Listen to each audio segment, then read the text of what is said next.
Good afternoon, Matt. I hope we have a good show today. I am Laz, Dad's daughter. So before we start the show, me and Simone had an idea. The next show should be me and Simone and Matt's kids instead of Bill and Matt. So say in the comments if you like that idea. Please say yes, because I really want to do that. Okay, let's let Bill Scher take the mic. Yeah! Well, I don't. Instead of having them fill in for us, I think they should have their own podcast. There should be a DMZ Junior, where my kids and your kids debate issues of the day. I bet you they could come up with some solutions too. You are a little more optimistic than me on how that would turn out. I have deep political conversations with my kids, and I believe the children are our future, Bill. I'm sure. Well, we can discuss this if there's consensus on that project. Bill, it's cozy here. We're gonna get like a foot of snow here. I just got in from sled riding. You could check out I would say you could check out my pictures on my Instagram, but it's on my stories. Okay. So the clock is ticking. If you want to see some snow pictures, but anyway, Instagram. Yeah. But your snow's already come, or is in the midst of occurring? We're in the middle of. We're probably 6 inches into a foot of snow, and we've already been sled riding. And here's the thing, being a dad, as you probably know, is tiring. But when you're out there doing things like sled riding, it's literally can be exhausting, and yes. It forces you to get exercise in ways that you might want to sit in front of the TV, in front of the fire on a nice snowy day, but instead, my kid threw an ice ball at me, got me right in the ear. That's my day. But you had a snow day. The kids did not have school today. That's correct. Although, in the county we're in, the public schools issued this really nice note where they told the kids, let's make this a real snow day. No online learning. My kids' school though also had online learning, so it was a snow day. They couldn't physically go, but you still had to do. Simone, they still had a remote school. They didn't have the whole day off. Or Simone was about to get very angry because she has school tomorrow, remote school. Even though your snow will be our snow, in a few hours. Yes. It's a dry snow here. It was good for sledding, not great for snowballs or snowmen.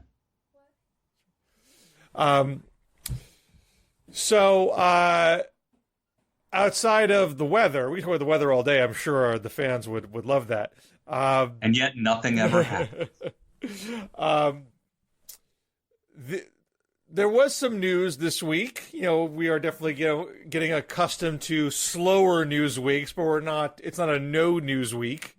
We had the Electoral College votes state by state. And after that, you've had some Republicans acknowledge Biden's victory, even a smattering of congratulations here and there. I don't know if that's widespread, but there is some of that. Cocaine Mitch? Mitch McConnell being one of them.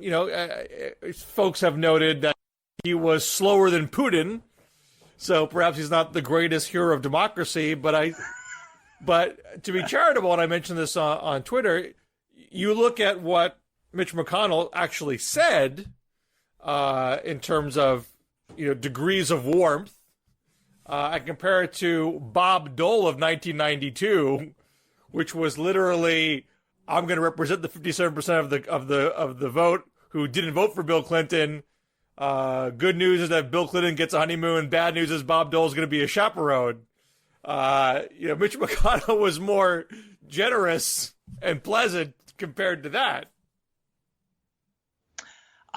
Yes, I think Mitch McConnell is a really good politician. And who got more from the Trump era and sacrificed like there were a lot of people who completely humiliated themselves, lost their dignity, and got nothing from the Trump era. Mitch McConnell, I'm not saying he was heroic, but just in terms of realpolitik, Cocaine Mitch is an operator. And game recognizes game, Bill. You got to admire him as a tactician. I don't think there's going to be any history books about the great hero Mitch McConnell, 20 years from now. Is he a canny operator? Yes. But is his dignity intact? Well, it's not necessarily much worse than it was before Trump, but it wasn't that high in the first place. He got judges and he got a tax cut bill. And that's about it, so it's not Mike Mansfield, and we'll see, if that tax bill actually sticks around in the course of history. Tax bills tend to be kind of ephemeral. Yeah. But Mike Mansfield didn't have to endure the Donald Trump.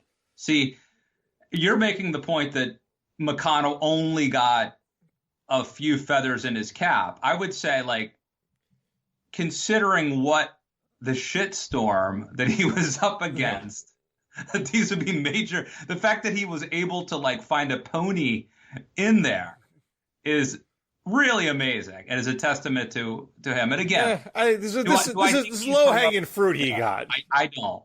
Do I think he's noble? No. But do I think he is, very good at what he does? Yes. But I don't even think he's very good. He's very good at, minding his base. But he's not very good at creatively legislating. He's not very good at taking his party where they don't want to go. And the few things you can say that he's done that are outside of the easy stuff, keeping party loyalty to get judges through when you've already eliminated the filibuster is not that hard. And tax cuts through reconciliation is not that hard for Republicans. Now, getting Republicans to pass the CARES Act, okay, I'll give them a little bit there. And let me say though, Bill, I interviewed Mitch McConnell and I read his book, The Long Game. And Mitch McConnell, overcame polio. He became a Republican and actually stood for civil rights. He managed to get elected, make it to be the Senate Majority Leader, and then he fended off when other people were falling to the Tea Party, when Tea Party outsider candidates and insurgents were taking down other politicians. Cocaine Mitch took them down. He says, "You don't buy me out, I buy you out." He's a good brawler. I mean, I don't dispute any of that, but I think you rise to a higher level when LBJ was a hard-nosed, bruising operator that did all sorts of unsavory things. But when he got to the pinnacle, he leveraged all that to do things of historic importance. Well, okay, but I would say, first of all, LBJ existed in an era where he had a lot more carrots and sticks as the Senate Majority Leader than McConnell has. And I would also say, not to sound sappy, but the final chapter has not yet been written for Mitch McConnell. Well, and let's see what happens here with this COVID relief package, and if that changes how Congress functions. Now, I've talked about this, I've written about this a little bit. I mean, this, in theory, is how Washington is supposed to work.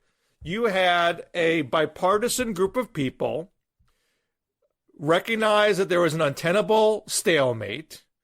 Some people stuck their necks out, acted like leaders, went beyond what their party bases wanted them to do to have a tentative agreement amongst themselves, and that forced the rest of the system to react. It no longer became a safe position to sit on your hands once you had people in both parties say, we can do $908 billion. So Mitch McConnell we all know is pretty comfortable obstructing in the face of a lot of headwind, on the grounds that if it's going to upset my base, I don't have to do it, and I can shift the blame afterwards. But clearly, once you had a bipartisan group saying we can do $908 billion for people in urgent need, for McConnell, the cost of obstruction went way up. Now, he didn't take the deal exactly as it was given to him. Bill, we need to be able to, let me just make, in defense, again, I know I'm going to sound like I'm a homer here, that I'm just reflexively supporting McConnell. Bill, we need to write off business lunches at 100%. And Mitch McConnell is my man fighting for that.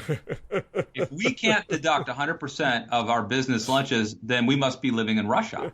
So I hope he does, hold the line on that. So I think the question going forward is, assuming this deal does pass, which it seems promising at this point, does that whet the appetite of the moderates? You can look at this and say, and be more cynical, this is an exceptional circumstance, this is a pandemic, unemployment was running out, businesses are closing, it's Christmas, all those stars align to say, okay, we really got to do something this time, but there's no reason that means I got to do it the next time because those factors won't be in play. That could totally be the case. And also, we don't even know who's going to control the Senate, in a month's time, which is a whole other factor. But it's also possible that if you are Romney, Collins, Murkowski, Cassidy, and maybe some of the others on the law firm on the periphery of it, they might say, "Hey, those guys stepped up, and they got a lot of what they wanted. They actually got to shape the outcome." And force everybody's hand. I want a piece of that. I want to do something. I don't want to just sit around and do nothing for the next 2 to 4 years. I want to get in the action. And so if that happens, again, I think when you have that bipartisan agreement, even if it is, 5 to 10 people, if it is a common sense enough agreement, if they get enough media attention for it, if they lean into it, and they put that pressure on McConnell. Again, McConnell may not be the obstacle going forward, depending on, the outcome of Georgia. But to the extent you can put pressure on the Republican Party to say, you will look bad if you obstruct this deal, then you can get some movement. The issue in the Obama years was, by and large, the calculus was, if nothing happens, Obama will look worse than we do. Yeah. So who cares what kind of hit we take? Why? Obviously, Bill, the Freedom Caucus figured out if we can just band together, we'll control a block of votes and they'll have to deal with us. If we vote, unanimously on a block of votes, why hasn't there arisen a moderate faction that basically, Joe Manchin and Mitt Romney and Susan Collins and whoever just band together and basically say, like, our loyalty is going to be to each other, not to our party. And they would potentially, I guess at some point you would get to a number where like that block would become, vital, right? Well, I don't think they agree enough to essentially be a de facto party of their own, where they literally call all the shots. I mean, if they had enough, but how many votes would you need right now to be that decider? Right, it wouldn't be that many votes. You would maybe need like 5, right? How many? Well, you need to control the floor too. So just having the agreement amongst yourselves isn't sufficient. You still need to generate that level of political pressure to force the hand of the leaders, but not to block it. To block, look, you only need a handful of Republicans to block legislation in the Trump era, which happened. Collins and Murkowski and McCain blocked Obamacare repeal. That's all it took. They blocked it, but they didn't leverage it to say it needs to look like this, or else we're going to keep. Correct. You know what I mean? They didn't have enough agreement, not just amongst themselves, but with others in the Democratic Party, to say here is an alternative proposal. and everybody likes it, and Mitch McConnell, you will be the bad guy if you don't put it on the floor, and Donald Trump, you'll be the bad guy if you don't sign it.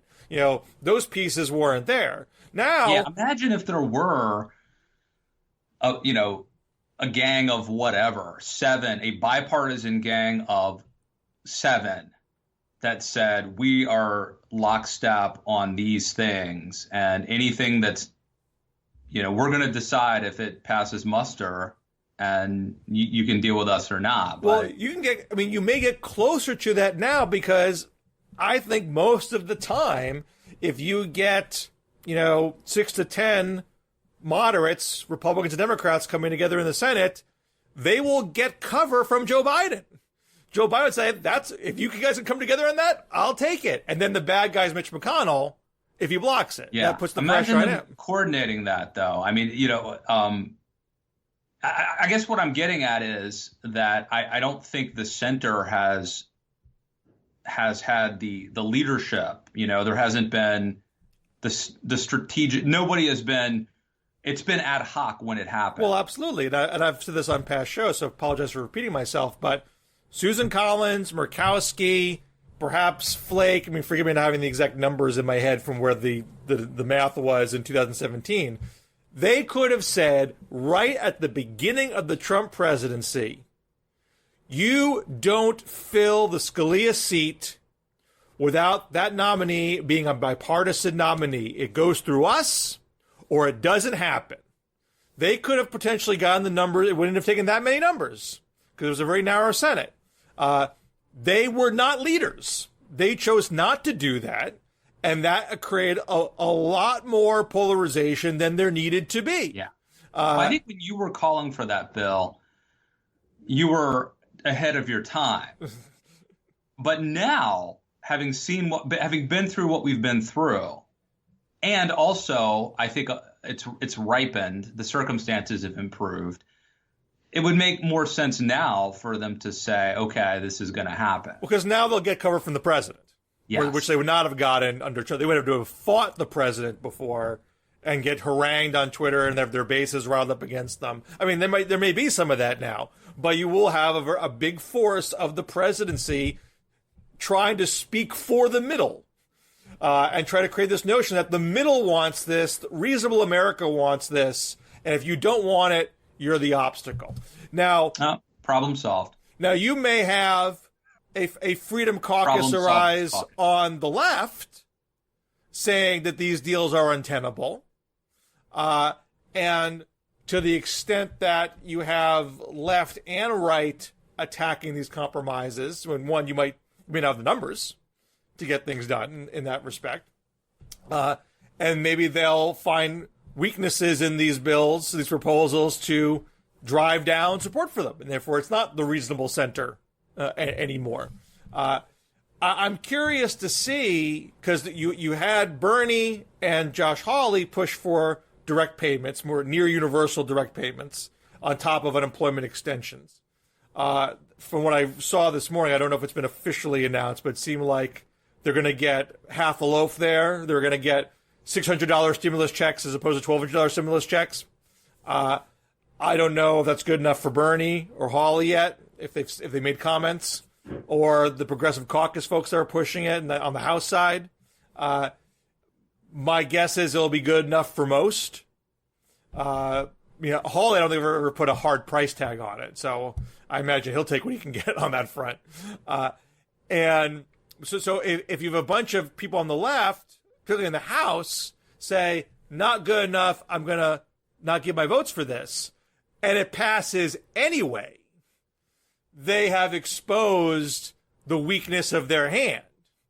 So I don't know if they're going to think that strategically about it, but they're probably better off, taking a victory lap. We pushed, we laid down a marker, we got something out of this, pat ourselves on the back, or to come back for more next time. We'll see what they do, but I think it is hard for the left to throw a lot of weight around without help. And they got a bit of help from Hawley in this case.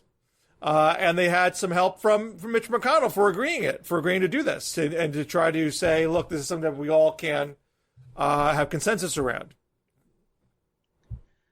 Bill, have you seen the Bill Murray Christmas special? I haven't. I know it came out last year, right? No, I think it's about 2 or 3 years, maybe like 3 years ago. I'm not obsessed with Bill Murray. Sometimes I feel like I don't even know you. I mean, there's certainly Bill Murray movies I like. I feel like his accusations of spousal abuse don't get the same kind of airing that other celebrity accusations get because people love Bill Murray too much. But I don't. Just creatively speaking, I don't think Bill Murray is infallible. Well, I don't think I would go that far either, but it's good. It's weird. It's weird, but it's good. It's a lot of music. It's like a musical. It's very good. I mean, is it just him doing like Star Wars lounge act kind of stuff? So it takes place at the Carlisle Hotel in New York City, and the shtick is that he's supposed to be putting on a Christmas special that night with George Clooney and all these people. And Amy Poehler's like one of his managers or agents, but a huge snowstorm hits New York. And so they can't do the Christmas special, or they're doing it via satellite, but nobody can get there. And so he happens to see Chris Rock in the lobby. So he sort of dragoons Chris Rock into being at his Little Drummer Boy song before the satellite goes down.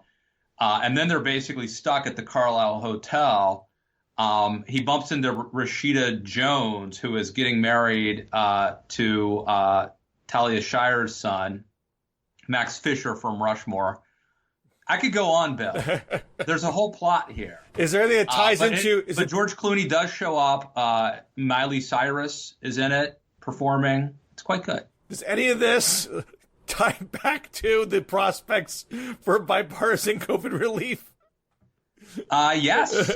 Yes, indeed, Bill. You think I would have just gone on a non sequitur for no reason? Let's see if you can figure out, just to show you how ignorant that question is, can you figure out how it connects? Well, it sounds like Bill Murray has brought together a disparate collection of figures around a common goal. Is, can Mitch McConnell pull off a Christmas miracle like that? So it all goes full circle, Bill. Matt, if this bill gets done, just as a matter of fact and time, it is a Hanukkah miracle and not a Christmas miracle. Do not erase Hanukkah in this story. I'm fine with that. As I feel like I celebrate the entire God catalog, or at least the Judeo-Christian catalog. Are you lighting candles? I'm not, but I would love to. I would love to, and also the Passover. I'm down with that. Well, I think Passover that's a harder commitment.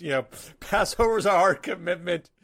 Yom Kippur, Rosh Hashanah are hard commitments. Hanukkah, I mean, for people like me who are half Jewish and for my children who are quarter Jewish, we can light candles and fry latkes and donuts and call it a day. These other holidays, are a bit more involved.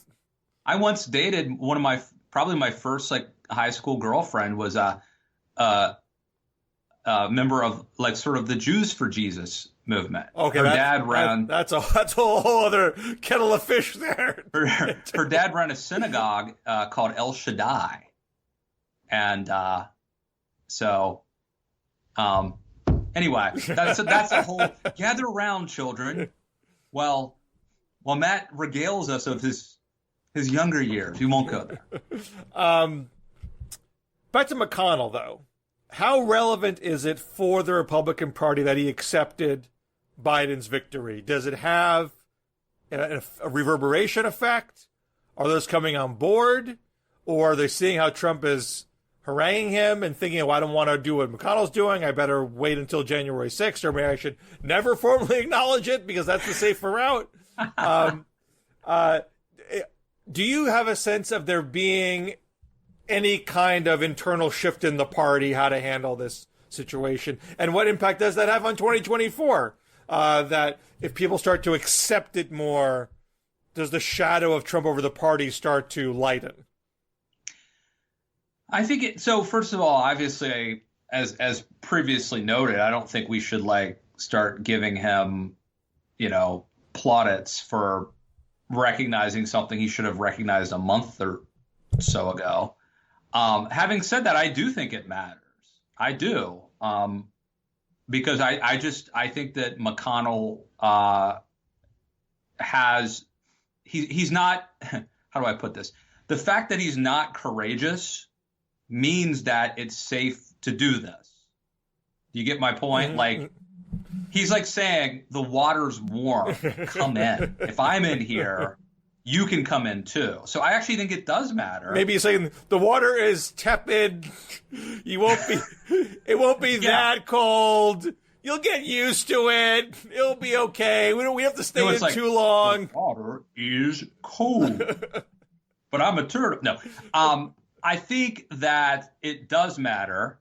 And then I think also it's really shown who the real dead enders are. Anybody who's left saying Donald Trump really won, or you just wait and see, Well, and Josh Hawley is one of them. He said he wasn't going to give in till the 6th at least. Yeah, but then why not wait till the 20th? Because anything could happen between now and the time that Joe Biden puts his hand on the Bible, right? But then time travel is also possible. So even after Joe Biden becomes president, I suspect it's within the realm of possibility we could go back and change that. So, But so you think the majority of the party is preparing themselves to accept this because of McConnell? I mean, definitely the leadership of the party. And I mean, elected officials, people who do commentary. I don't know about rank and file Republicans, but definitely anybody who's in the know now. Well, if you want to run for president in 2024, and you're crossing your fingers that Trump doesn't follow through and run himself, do you have to never acknowledge the victory because the rank and file still don't accept it and never will? That's going to be an interesting question, and it's one of those things where do they have to performatively humiliate themselves just to please Trump or not anger Trump? And it may be the case, but I think that I definitely think McConnell's comments are a signal that the jig is up. If you were holding out hope, don't. It's time to give up the ghost. Different topic. So you might have, if you're following me on Twitter back in May of 2019, you might have noticed that I told you Pete Buttigieg would end up as transportation secretary, and you wouldn't be surprised when that news was made official yesterday. Yeah. How did you know? What made you think that? So I want to add, it was not the only time I said it on Twitter, by the way. I said it at least a couple more times. It wasn't a one-off joke. But was it a joke? It was. He was running for president at the time? It had joking elements to it, but it was a joke with a serious point, which was that in all of the Pete hullabaloo, which happened in the spring, really sort of spiked, March, April 2019, and by May it had started to fade. I was making the point that let's stop thinking he's on some sort of rocket ship trajectory to the White House. This is a wholly implausible presidential candidacy that is doomed to stall out the way a lot of wine track candidacies do. But he has, I think it was clear at that point, pretty early in the process, that he had developed a fan base. He had taken himself from obscurity to rising star status, and that would probably earn him a cabinet position, not enough for VP, but a cabinet post. But he did not have the experience to warrant, an A-list cabinet post. What does a small city mayor have any sort of relevant experience in tackling? Secretary of Transportation. Mayors actually have some experience with transit infrastructure. One of Obama's secretaries of transportation was the mayor of Charlotte. Not unprecedented, although Charlotte is a bigger city than South Bend, I believe. And I saw one guy on Twitter say he has no experience with transportation. It would make more sense at the VA. And I didn't respond on Twitter, but I'll say it now. That's ridiculous. Being a veteran is not experience in managing not just a massive bureaucracy, but a bureaucracy that has long been rife with serious problems and has destroyed many a sterling career. So that's the last place you want to put your rising star. I think he is. I mean, not that he's like the most experienced person with transportation. Bill, do you think they're grooming him to be Kamala's running mate? Is that what this is? No, I don't think he's being groomed for that. Maybe it's what he wants. Maybe it even would happen. Because she would need to presumably, not definitely, but theoretically, Kamala would need a white man to balance the ticket. That's the theory, right? Yeah, but I think in that balance theory, you would want more of a. I mean, there's two ways to think of it. One is that you need firmly suburban candidate to win over Romney voters, or you need more of a working class candidate so you don't collapse. Harris Manchin. Manchin wouldn't be crazy, quite frankly.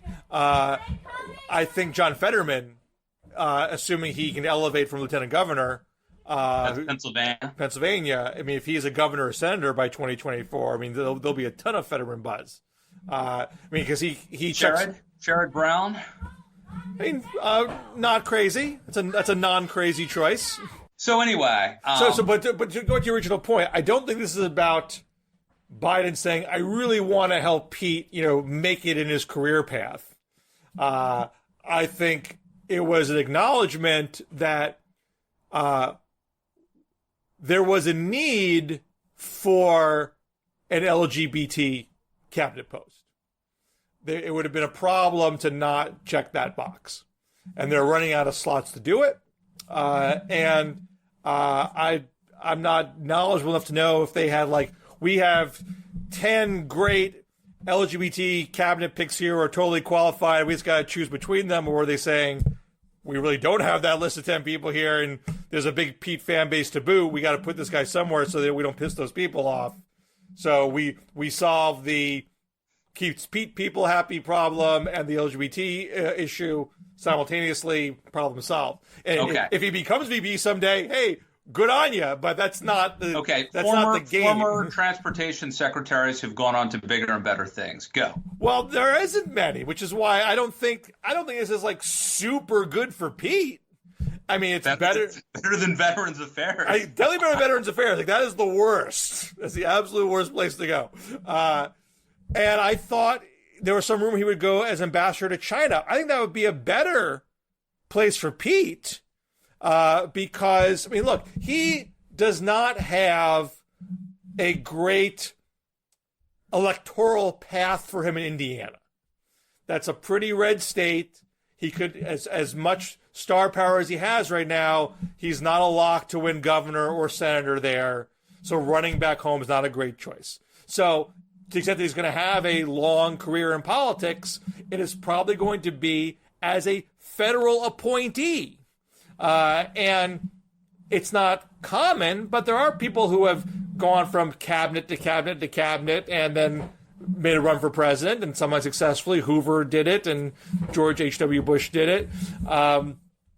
Bush had a series of foreign policy and national security posts on top of being RNC chair briefly that gave him a veneer of plausibility. It's not the most common path, but you could say, hey, I'm ready to do this job. I'm not a guy from out of the blue. So if Pete went from ambassador to China to ambassador to the UN to NSC chair to Secretary of State, and maybe when he was 68 years old, he could run for president someday. That wouldn't be crazy. I think that's harder from transportation secretary. Now, he does have the ability to travel the country, to bring pork home to various constituencies, to have more interaction with diverse segments of America. And so it's not completely implausible. You can parlay that to things down the line. But I think it is not a glide path to VP or president. He may be able to do other, like Leon Panetta, just went from one position to another without running for president someday. He could very well be that guy that's in a lot of cabinets, then be the elder statesman, like a Clark Clifford or Dean Acheson or whatever, in his older years, would never be president of the United States. So worse things for Pete than what could have happened, but not like this is the master plan if he would be president in 10 years. And Jennifer Granholm to energy, right? Right. So my other dark horse cabinet pick was Fred Upton for energy, which did not happen. So you can't say that I'm fully psychic. Uncle of Kate Upton. Is that right? I think so. Oh, Fred Upton, Republican from Michigan, right? Yeah. Yeah. Kate Upton's his niece. Oh, I did not know. Yeah. I'm not saying I'm shocked, but I thought, I think Biden does need a Republican. I think Biden ran on restoring bipartisanship. And I heard some people, because there's rumors that someone's going to go to Commerce. And so we're saying, well, don't do this. This is not going to buy you anything. Nobody cares. Swing voters don't care. Republican Party doesn't care. Why do it? And you do it because you said you're going to restore bipartisanship. You want to have Republicans in the Senate believe you, so they'll be willing to work with you. And whether it's, 10 sans McConnell, or you need McConnell's help because he's still majority leader after January 6th. And it's not that one post is the game changer that makes everything fall into place, but you don't want to give Republicans a talking point to say, hey, you promised bipartisanship and you didn't mean it. You can't even cross the aisle in your own cabinet. Why should I stick my neck out for you? You just don't want to give them anything to cling to make it easier for them to be uncooperative. You want to put pressure on them to cooperate. You want to say, I've done my part. I'm crossing the aisle. I'm compromising. I'm rocking the reasonable center. You're the problem if you don't meet me halfway. Yeah. Kill them with kindness. So I thought Fred Upton, someone as was reported, Biden has a friendship with, worked with him on Cancer Moonshot, even talked him up before the 2018 election when that was a competitive race. The Democrats were mad that he was not fully partisan in that race and quasi threw the Democrat candidate under the bus. And Upton has been a moderate on energy. He passed helped pass a light bill standards law that right-wing Republicans were very angry about. So if he went to energy, Biden could say, hey, I got his bipartisan team of energy. I got a strong climate hawk at EPA, and I got a moderate Republican at energy, and we got John Kerry as international climate czar. Let's come together and tackle this problem together. So I thought, again, I wasn't predicting it, but I thought that made a certain sense to me. Obviously, you didn't take that path. So now you're left with likely Commerce as a place to go, which, again, is safer. I don't think as many Democrats will be mad. The Democrats will be mad if you put a Republican in energy because they take climate so seriously, and they would think that means that you're not taking it seriously. I think the opposite would be true, but that interpretation would be out there. Commerce, like I heard somebody else saying, how dare you put a Republican in Commerce? They control the census. Biden's Republican pick for Commerce is not going to screw the census and make everyone's urban numbers go bad. So I wouldn't worry about that. What do you think of Granholm? I think she's a perfectly competent, capable person. And as many people know, that job is mainly managing the nuclear arsenal. So it's not like it really is the linchpin, for climate. Didn't Rick Perry discover that, much to his chagrin? So I think she'll be fine. And a lot of these posts are really figurehead posts. The work is done by the deputy secretaries. So you talk about this person has the proper experience. Well, who cares? So does the deputy secretary have the proper experience? That's the person going to be calling all the shots. cabinet secretary goes on TV, maybe helps formulate some legislative proposals, maybe as an emissary to Capitol Hill. They're not doing the day-to-day. So Granholm is an experienced, and she's a governor, TV talking head, good message, understands middle America from Michigan. So she's going to be there to help sell anything climate-related to the Rust Belt, to say this is going to be job creation, this is going to be good for the economy, it's not out to screw us all. That's where she's going to come into play. And as a Canadian, not eligible for president. Yes. So you don't have to look over your shoulder if you're Joe Biden. If you might recall, back in the day, there was a lot of talk about changing the Constitution with the premise that it would help both Jennifer Granholm and Arnold Schwarzenegger become eligible to run for president, something that had incentive for both parties to want to do. Now, of course, Republicans don't want Arnold Schwarzenegger to run for president, so you're not going to get that deal. But there was a time that might have happened because Schwarzenegger's stock was so high. Yeah. Did you see that Pompeo is going to meet with Biden's nominee and share some, info or something? I'm sorry, I was distracted by a child. Can you repeat that? I say Pompeo. I read somewhere Pompeo's going to meet with Biden's nominee to kind of brief him, which I think is a good step. Yeah, a good sign. It's normal. Yes, all that tradition stuff's going to happen. The question is, does that hurt Pompeo in his chances of running for president? Now, because we think he wants to do that. I think he is a massive long shot in any circumstance. I don't think he built up enough of a face of the administration. I mean, if Trump doesn't run, this is a problem for a lot of the wannabe Trumpers. Either Trump runs, and if Trump doesn't run, then Pence runs. And Pence as VP has a lot of attributes, even if you think Pence is kind of like a milquetoast pick. As I've all along argued, VPs have a big inside track, big head start. Pence is going to Georgia 3 times, or the third time is tomorrow. He is already showing, I'm a headliner. Yeah. People come out to see me. I can keep the Trumpers. But they only support him because he stands on the broad shoulders of President Donald Trump. But if Donald Trump isn't running, he can say, I stand on his shoulders. He was wonderful. Wink, wink. I'm not a crazy guy like he is. That's the extra subtext. So I can build on his support in a way that others, on his broad-shouldered support, others can't. So if you're in the administration, what is the argument for pick me, not Pence? If you're a senator or a governor, like I'm just as Trumpy as Trump was, pick me, not Pence. What's the argument for that? What is there that you are going to add to Trump's base more than Pence is? But Pence may have so Pence is going to preside over the certification, right? Well, it is tricky for Pompeo to cooperate because that could be used against him, perhaps. If Pence is too cooperative at this final moment, might that undercut his reputation as the uber Trump loyalist? So we know Mo Brooks in the House wants to challenge the vote. Democrats tried to do this in 2000. A bunch of House members came to the well and said, don't accept Florida.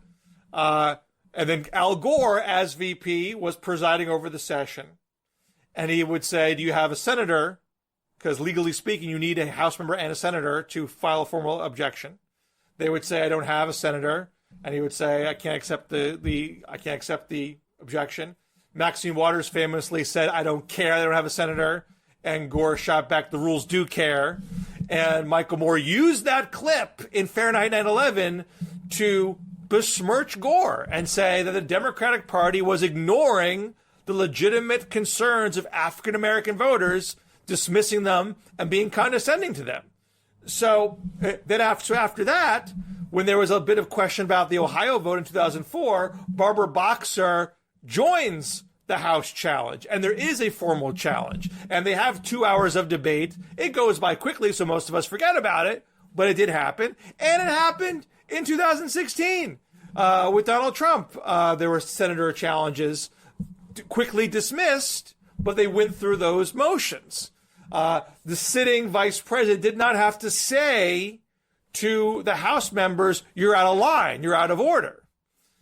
So it's in Pence's interest for there to be a House and Senate member to file a challenge so he does not have to be the one to say this is out of line. If Ron Johnson or whoever, maybe a 2024, maybe Hawley, maybe Rubio, if they do that, Pence just has to sit there and count the votes after it's all said and done, and it's not his fault. So let's say that there is a senator who joins in.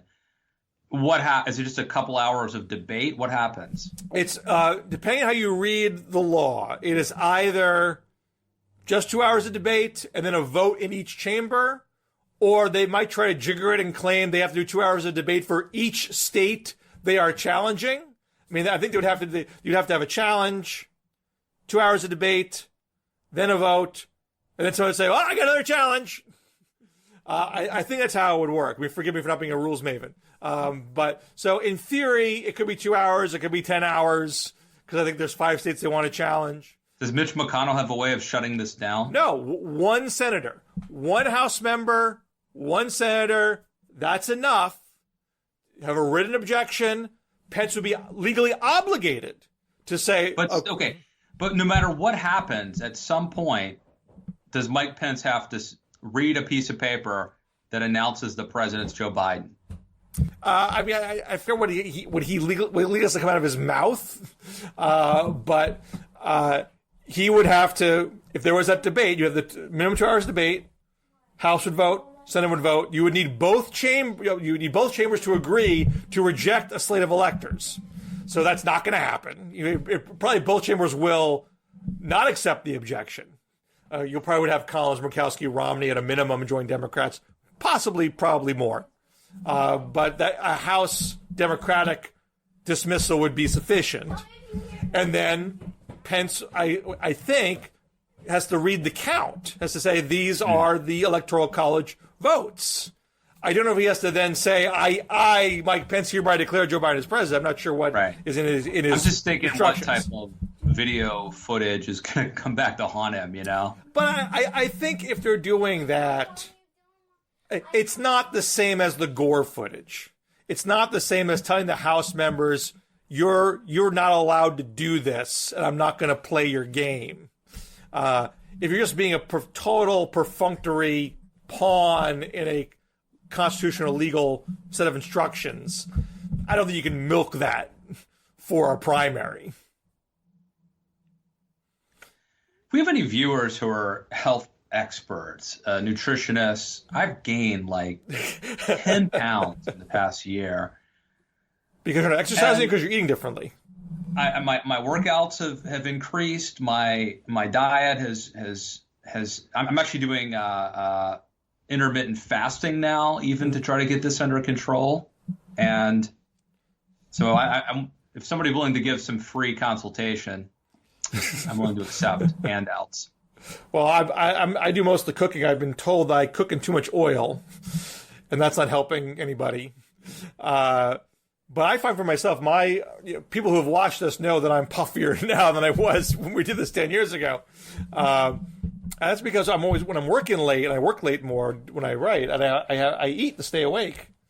And that definitely, puts on extra.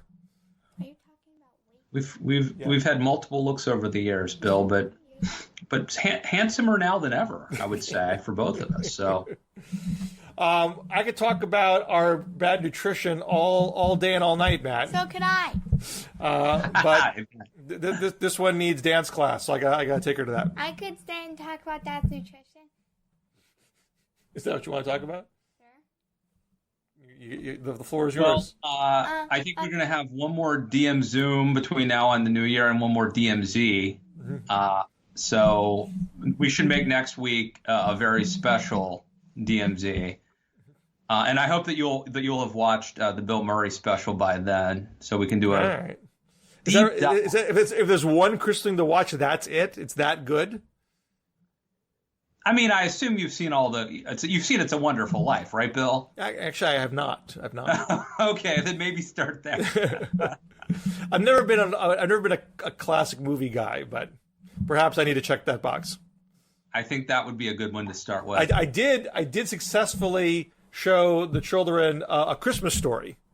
Oh, that's a classic. Yes, and then I was very upset because Dad had told me that the kid says the F word, and I was lied to right in the face. I forgot he says fudge and not the actual word. No, Yes. he actually says it, but the movie puts fudge in. But he said that he wished that was what he said. I sold it to them. I said, here's a chance to hear a swear word, kids. Let's go.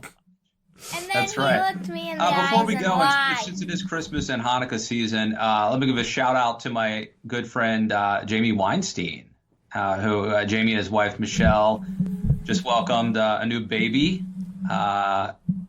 His name is Theodore, I think. So it's going to be Harry and Theo. So congratulations, Mazel Tov, Jamie and Michelle. I think it's Theodore. I don't know if you saw the tweet that went around, or making the case that Die Hard is a Hanukkah movie. Oh, I have not seen that. A guy battling a fearsome army under trying circumstances. Oh, Minimal resources, pulls off a miracle. There's something to that. Maybe it is. That's interesting. That's an interesting theory. Probably more Hanukkah spirit than Christmas spirit. Yeah. I'm with Obama on this. I don't think it's actually a Christmas movie. I just think it's the movie came out in July of 1988. Come on. Well, as Tom Lehrer said in A Christmas Carol, you got to start in July. You guys are plugging your Christmas material in July for it to be popular by Christmas. Okay. I guess this will be the time I agree with Obama and you don't. So I just don't care. another Festivus miracle. I if people want Die Hard to be part of their Christmas traditions, I think that's fine. Yeah, that's not for me to judge. Yeah. I agree too. I would mix it in. Don't just watch Die Hard, but if you've already watched Miracle on 34th Street and you want a little action, yippee-ki-yay, mother fudger. And we have made Elf a tradition in the household. So the Elf is good. It's such a good movie, and it's so sad.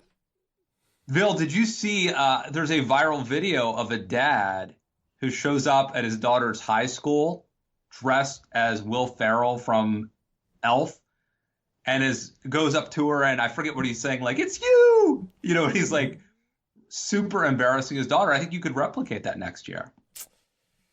We'll see about that. Not sure it's where I want to go. With what? I'll tell you later.